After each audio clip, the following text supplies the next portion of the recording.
And this is DP Thapliyal and welcome to Economics with DP Thapliyal. आज हम discuss करते हैं इंडियन इकोनॉमिक डेवलपमेंट की लास्ट यूनिट जो है development experience of India a comparison with neighbour. ये इसका हम पार्ट 1 पढ़ेंगे।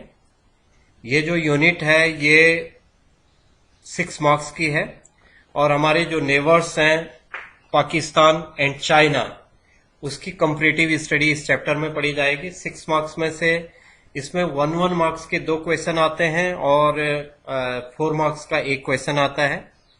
ये जो यूनिट है इसमें लास्ट ईयर जो क्वेश्चन पूछे गए थे बोर्ड एग्जाम में उनमें ज़्यादातर जो 1 मार्क्स के क्वेश्चन पूछे गए थे उनमें जो तीनों कंट्रीज के बीच में जो डाटा बेस्ड क्वेश्चन है वो ज़्यादा पूछे गए थे।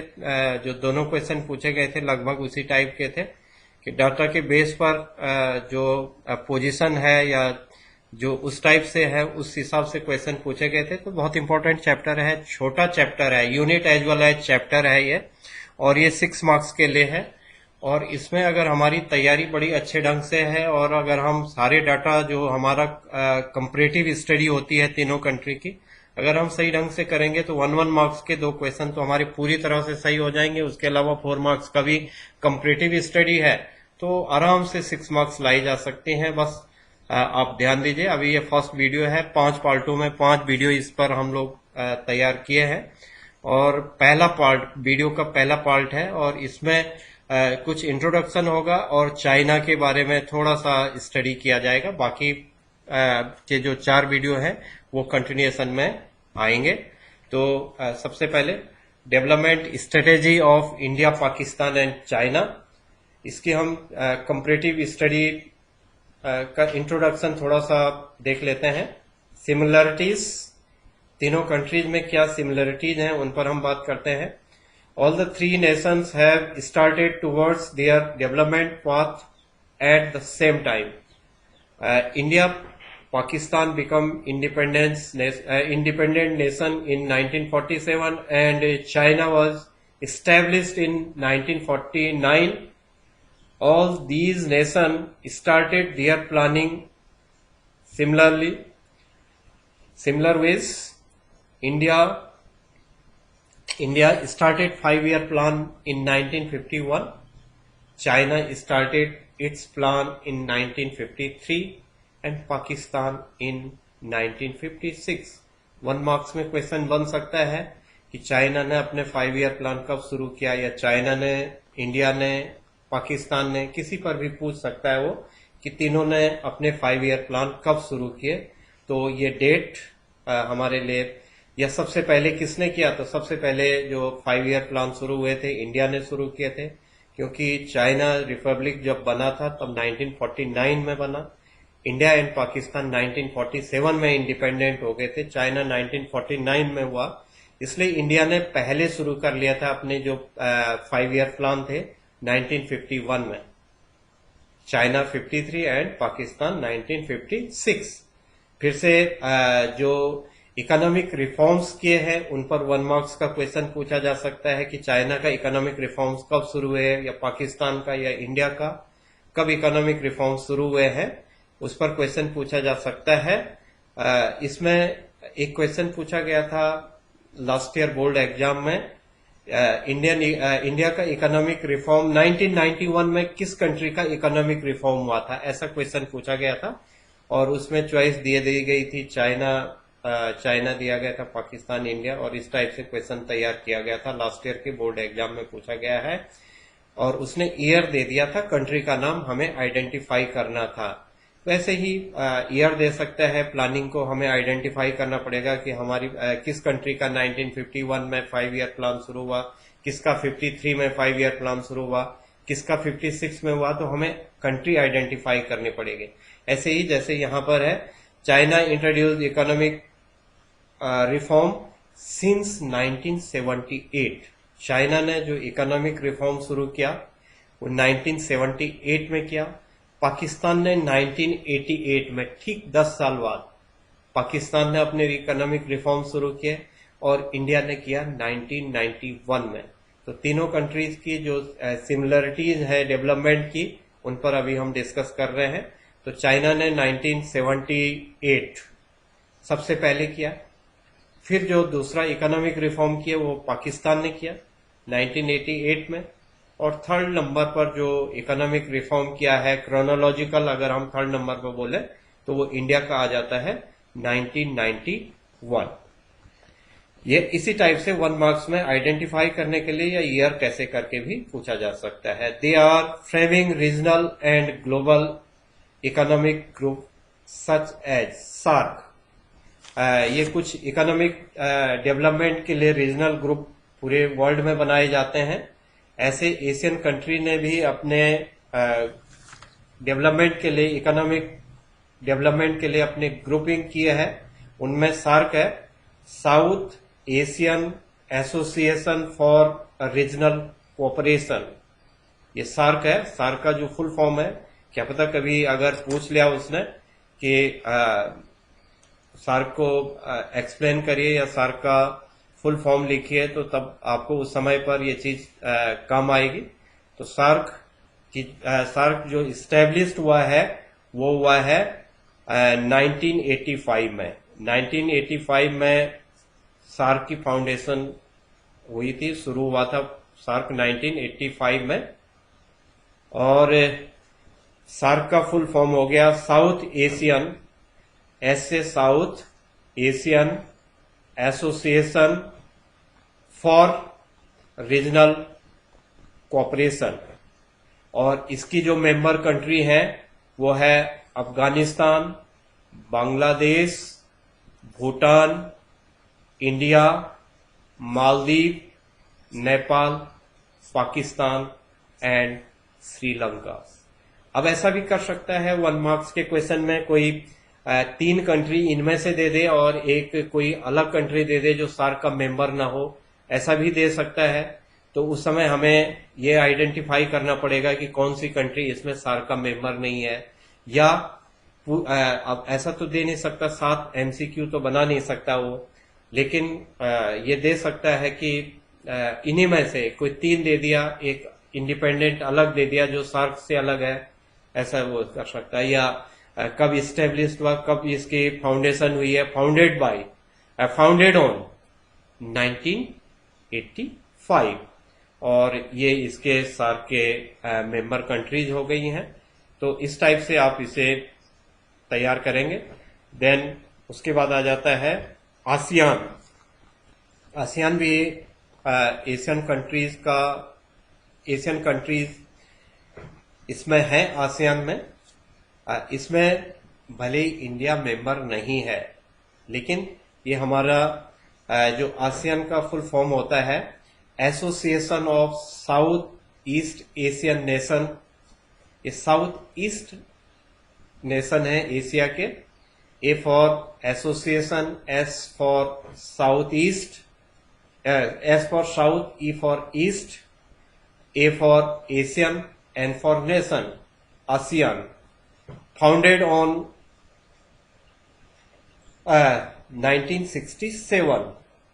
1967 में इसकी स्थापना हुई है।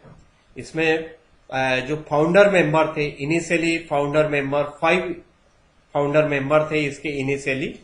उनमें था Indonesia, Singapore, Malaysia, Philippines and Thailand.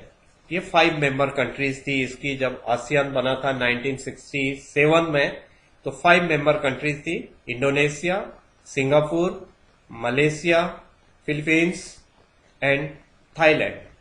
उसके बाद और कंट्रीज इसके साथ जुड़ी, उनमें है Brunei, Cambodia, Laos, Myanmar, Vietnam and Timor. जो लास्ट वाला है वो 2002 में कंट्री बनी है तिमोर, और तिमोर लिस्टेड ये 2002 में बनी है। उसके बाद ये इसमें ऐड हुआ है आसियान में। तो ये हमारे आसियान के मेंबर कंट्रीज हो गए। फिर एक G20 है। G20 में इंडिया भी है। एक है ब्रिक्स, और ब्रिक्स लास्ट ईयर कई जगह इसके क्वेश्चन बोर्ड एग्जाम के हिसाब से भी आ सकते हैं। कई जगह जो सैंपल पेपर वगैरह बने थे उनमें ब्रिक्स पूछा गया था, और उसमें कोई एक कंट्री, ब्रिक्स में कौन सा कंट्री नहीं है, इस टाइप से क्वेश्चन पूछा गया था। 4 कंट्री दी गई थी, 3 मेंबर थे और 1 मेंबर नहीं था। तो देख लीजिए, ब्रिक्स का फुल फॉर्म कंट्रीज के नाम से बन रखा है। B for Brazil, R for Russia, I for India, C for China and S for South Africa. तो ये ब्रिक्स है, ये 5 कंट्रीज हैं ये, और उनके नाम से ही ब्रिक्स बना है। B for Brazil, R for Russia, I for India, C for China and S for South Africa. अब कोई 3 नाम दे देगा, एक नाम अलग सा दे देगा और बोलेगा कि इसमें ब्रिक का मेंबर कौन नहीं है, तो हमें आइडेंटिफाई करना पड़ेगा। ये थी कुछ सिमिलरिटीज थी बेसिक तीनों कंट्रीज की। अब हम चाइना के बारे में थोड़ा सा डिस्कस करते हैं। ऐसे करके चाइना, फिर इंडिया एंड पाकिस्तान, इनको हम एक सीक्वेंस में पढ़ेंगे। कुछ चीजें जो कि जरूरी हैं उन चीजों को हम पढ़ लेते हैं। After the establishment of people Republic of China under one party rule, China में जो है वो वन पार्टी रूल है। All 3 sectors of the production, तीनों के तीनों सेक्टर जो हैं प्रोडक्शन के, वो उनको जो डील करता है, उन पर जो कंट्रोल है, complete controlled by the Chinese government and one party government. वहां पर एक पार्टी का वो है, वहां पर डेमोक्रेसी नहीं है, और वहां पर वन पार्टी रूलिंग पार्टी है। चाइना का जो डेवलपमेंट है वो एशियन कंट्री में सबसे ऊपर है, और अगर आज की उससे आज के प्रेजेंट सिनेरियो में देखें हम, तो वो वर्ल्ड की एक बहुत आगे पावर है। लगभग अमेरिका, यूएस और चाइना साथ साथ एक वर्ल्ड पावर के रूप में देखी जा रही है आज। इसका जो डेवलपमेंट एक्सपीरियंस है हमें उसे पढ़ना है। और एक है जीएलएफ, इसे जीएलएफ को कई टाइप से पूछा जा सकता है। जीएलएफ का फुल फॉर्म पूछा जा सकता है। जीएलएफ कब इस्टेब्लिश्ड हुआ है ये पूछा जा सकता है। ये जीएलएफ पर 3-4 मार्क्स के लिए क्वेश्चन भी फ्रेम हो सकता है। तो जीएलएफ, ग्रेट लीप फॉरवर्ड।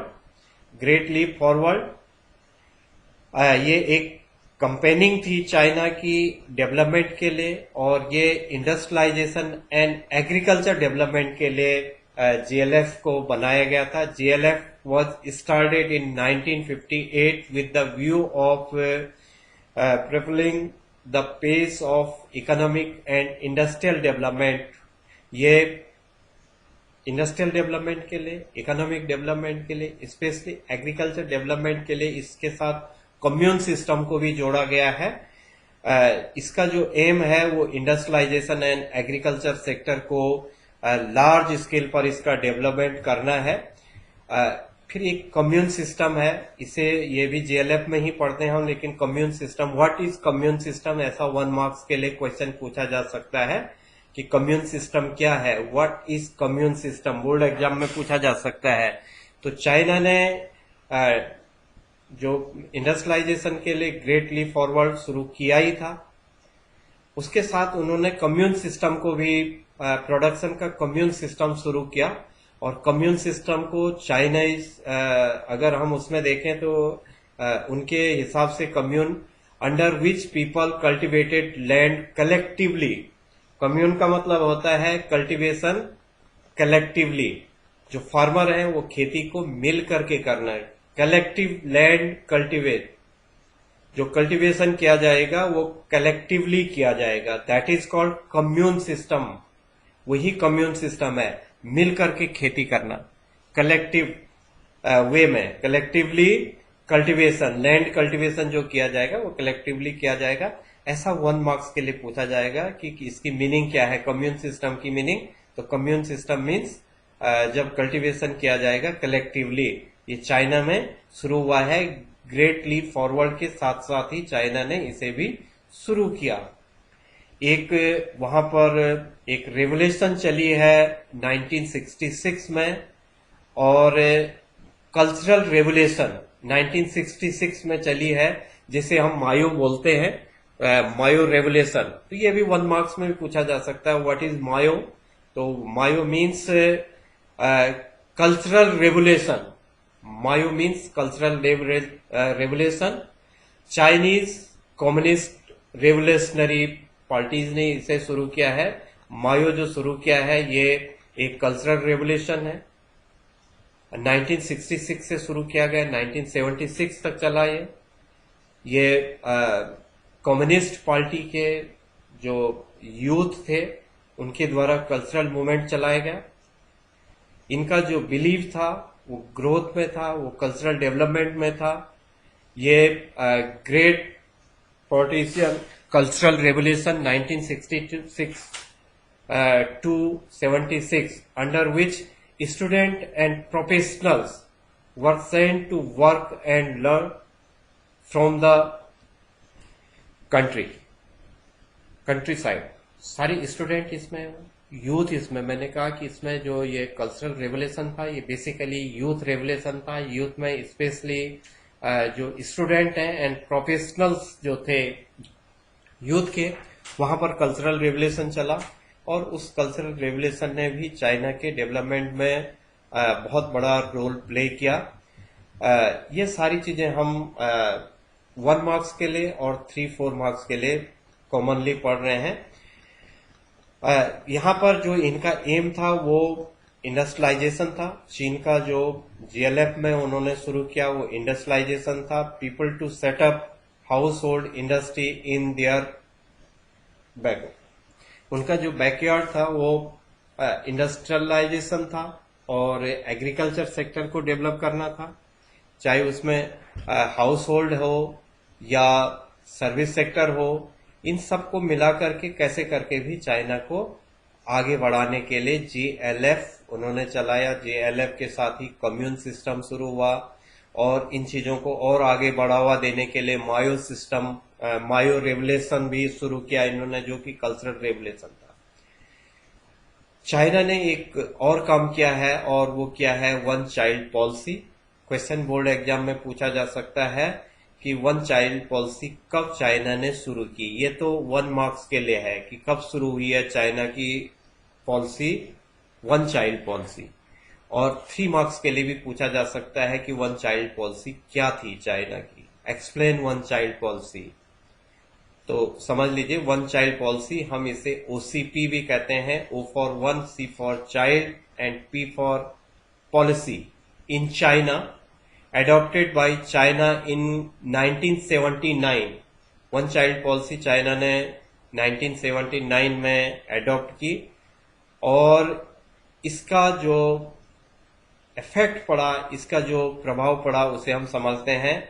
यहां पर जो पॉपुलेशन ग्रोथ रेट थी, growth rate of population has reduced to nearly half from 1.33% in 1979 to 0.47% in recent past।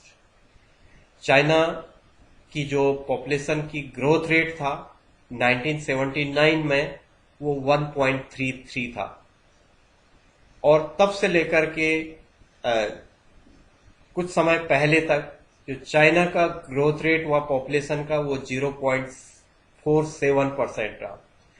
तो बहुत कम ग्रोथ रेट रहा चाइना का पॉपुलेशन में। उसने पॉपुलेशन को पूरी तरह से 1 चाइल्ड पॉलिसी के थ्रू कंट्रोल किया। With check on population growth, China focus on rising the quality of life. ये है बेसिक ऑब्जेक्टिव। 1 चाइल्ड पॉलिसी का बेसिक ऑब्जेक्टिव क्या था चाइना का? तो चाइना का 1 चाइल्ड पॉलिसी के तहत जो उसका बेसिक ऑब्जेक्टिव था वो था जो वहां के पॉपुलेशन है, जो पीपल, वहां के जो पीपल हैं उनकी क्वालिटी ऑफ लाइफ को इम्प्रूव करना। इनका फोकस था कि 1 चाइल्ड पॉलिसी से पॉपुलेशन कंट्रोल हो, और कंट्रोल पॉपुलेशन होने के बाद वहां पर लोगों के जो क्वालिटी ऑफ लाइफ है उसे इम्प्रूव किया जाए। तो ये चाइना का एक डेवलपमेंट स्ट्रेटेजी जिसे हम कहते हैं, चाइना की डेवलपमेंट स्ट्रेटेजी थी। इस वीडियो के इस पार्ट में हम आज इतना ही आपसे डिस्कस करेंगे। अगले पार्ट को देखें। Thank you for watching this video.